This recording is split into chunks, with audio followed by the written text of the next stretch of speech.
starting management of refractory immune thrombocytopenia. Now, what is refractory ITP?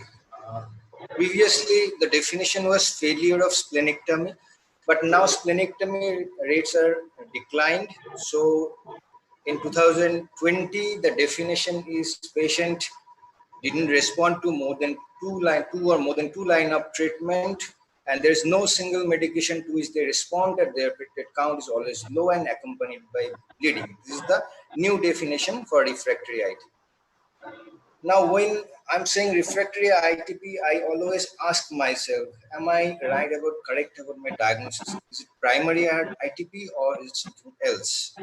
So it may be other thing like common misdiagnosis are secondary ITP, myelodysplastic syndrome, inherited thrombocytopenia, drug-induced thrombocytopenia, or other bone marrow failure syndromes.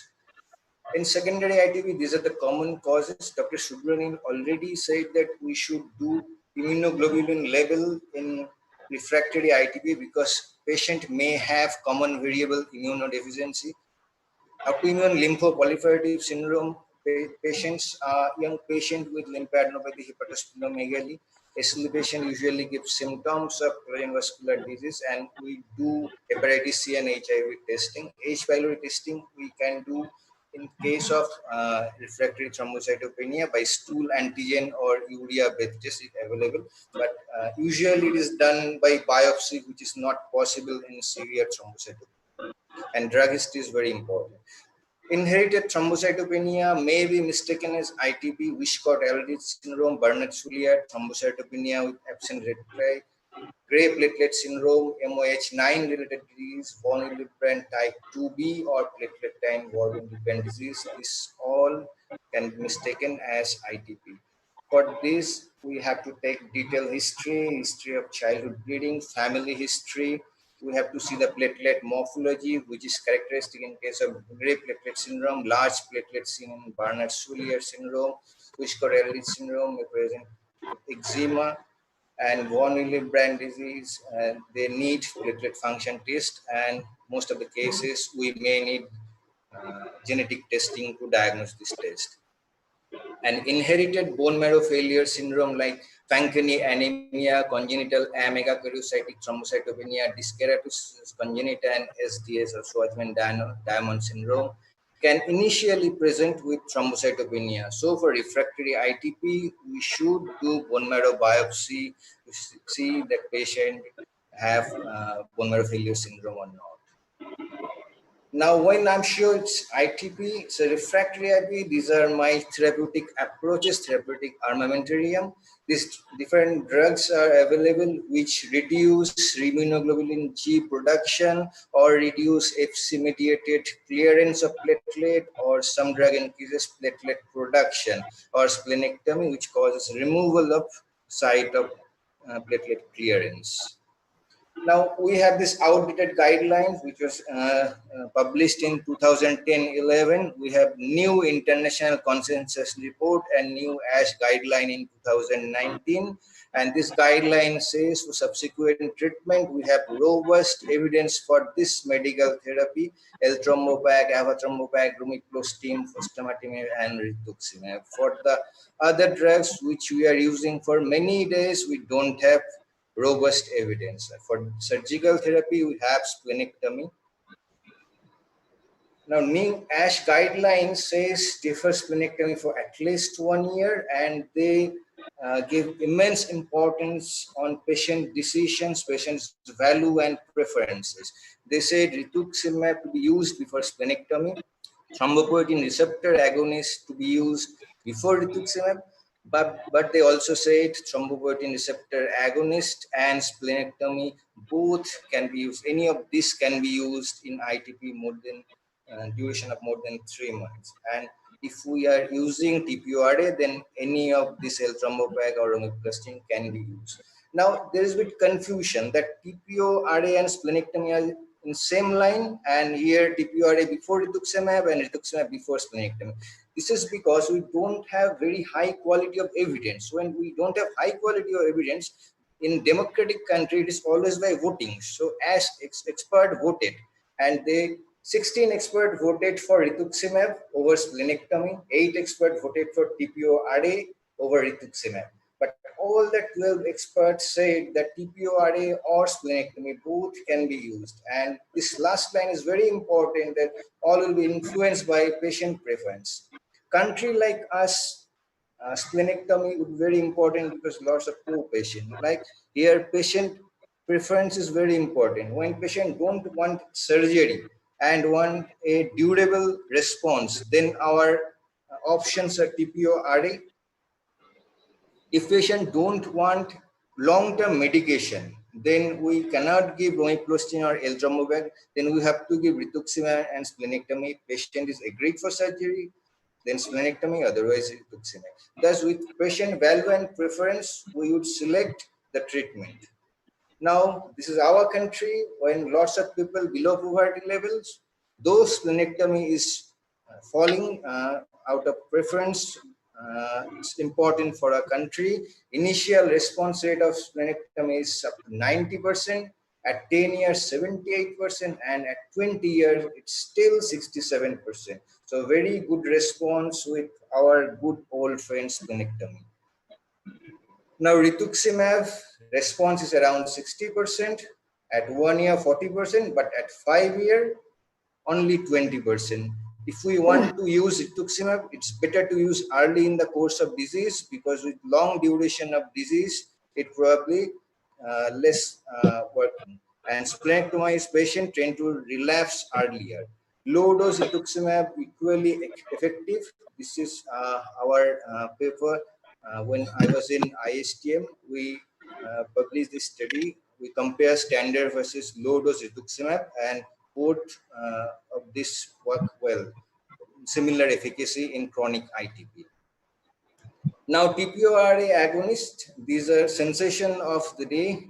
So romiplostin and L-trombopag.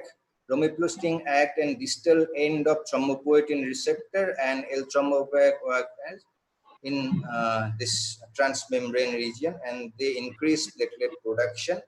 L-trombopag has off-target level, off-target effects, and romiplostin, which is subcutaneous, L-trombopag and avatrombopag can be used oral therapy. And if you want a oral therapy which can be given in hepatic dysfunction, this is avatrombopag. And in renal failure, you can use any of these.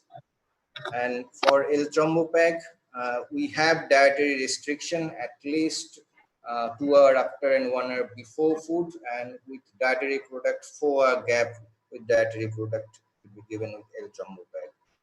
And none of this can be used in pregnancy. This is the long-term study of L-trombopag, extend study final result, which show 85% response and 25% achieved continuous response. And drug discontinuation due to hepatotoxicity on only 3%, bone marrow fibrosis, thromboembolic event, and cataract is not significant with L-trombopag.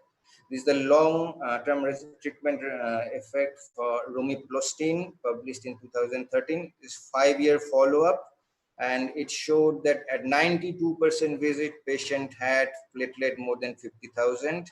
And thromboembolism and bone marrow fibrosis rate are around 6%, and there is no need of routine bone marrow examination to assess bone marrow fibrosis in case of TPO-RA, and thromboembolism is not significantly increased in when compared to placebo. Now, can patient go into remission with TPO-RA, or can we stop this drug, romiplostin or L-trombopag? Yes, we can. For romiplostin, there is 28% response rate when we stop the drug. And for L-trombopag, this study shows 53% patient maintained response for 6 months when we stop the drug. And it works in splenectomized patients also. There are different drug discontinuation trial which showed different response rates. Some showed response rate up to 100%. All patients responded, all patients maintained a stable platelet count after discontinuation of drugs.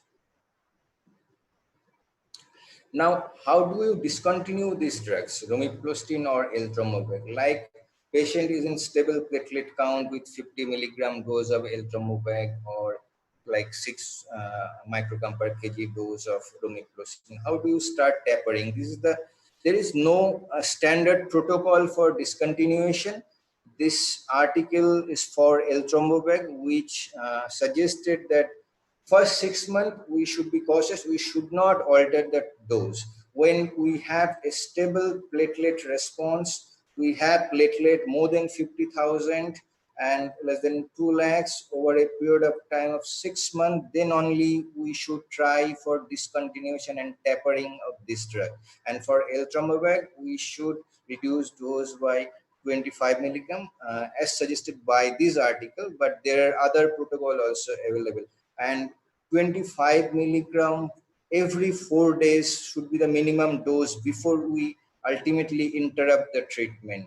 And they tapered this eltrombopag over a 8-week period. This is the consensus summary of expert opinion. This was published in EHA as abstract. This is the tapering of discontinuation of TPORA, both eltrombopag and romiplostin. This is for romiplostin and this is for eltrombopag. This number are actually number of expert.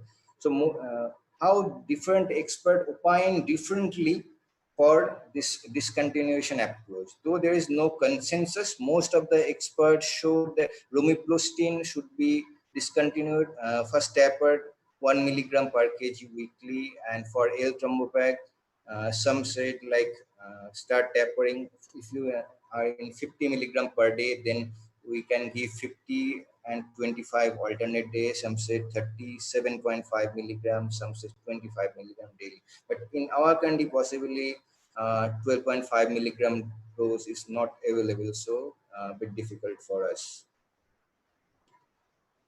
Now, how we monitor the platelet when we start tapering? Most are saying that we should do platelet count at least once in 14 days.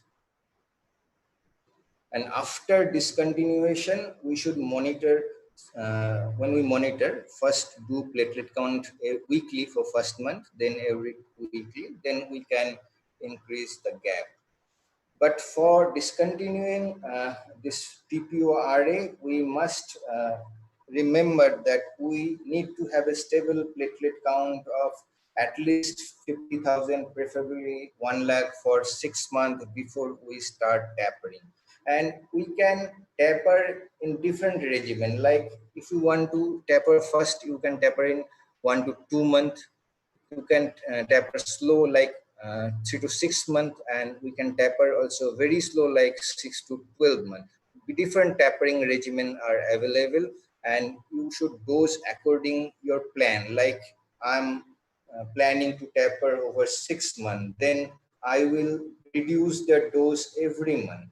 But if you want rather rapid tapering, like within 2 months, then you can taper this drug, reduce the doses every 2 weeks.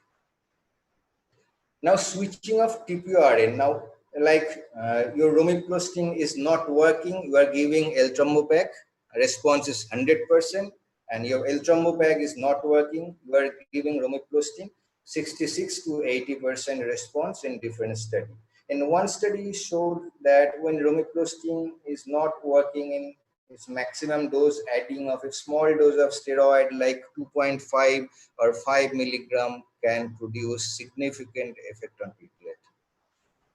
Now this is a quite new drug, now approved by FDA for fostamatinib, spleen tyrosine kinase inhibitor. It's an oral drug given 100 milligram BD, approved for chronic ITP, and where thrombopoietin receptor agonists failed to respond. Those 17% patient produce stable response. So we can use this drug in case of TPORA failure. Major side effects are diarrhea, hypertension, and it doesn't work in 12 weeks, we should discontinue this drug. These are very familiar drug. We have used this drug for many years. Dapsone we use quite frequently, produce response rate around 55%. For danazol, response rate is around 65%. we have immunosuppressive drug like cyclosporine or MMF. If you are using immunosuppressive agent, probably MMF is better than cyclosporine because side effect profile is good for MMF. And there are combination therapy. This combination therapy came up in pre-TPO-RA era. People use CHOV, vinblastine, danazol combination. This is a AIM study, 25% response at 6 months. Danazol plus azathioprine produced 60% response. A different combination of different drugs. If our first rituximab failed, first rituximab worked, but then patient relapsed, then we can use second dose of rituximab. It produced 70% initial response and 45% response at 1 year. We can use azathioprine, CSA, miclophenolate mofetil, all the drugs which act on T cell, but by different mechanism. With reduced dose, azathioprine is 2 mg per kg, CSU is 2 mg per kg, or MMF 1 to 2 gram per day. It produces excellent response for refractory ITP. Other combination therapy like DEXA, cyclosporine, and low dose rituximab, 100 milligram weekly 4 doses, produce 60% response and at 6 months. This is only single 1 month of therapy, like 4 doses, 40 milligram DEXA, 4 weeks of CSA, and 4 doses of rituximab. And danazol plus atra. This is a Chinese study. If you don't like China, don't use it, but they showed 62% response rate. Now it's era of TPO-RA. We can combine TPO-RA with immunosuppressive agent like cyclosporine or MMF. We can use TPO-RA with FC blocking agent like fostamatinib, or all three at a time. Even we can combine two TPO-RA, but we do not have much evidence for this. This is my last slide. With this, I will end this session on refractory ITP. Thank you for patience.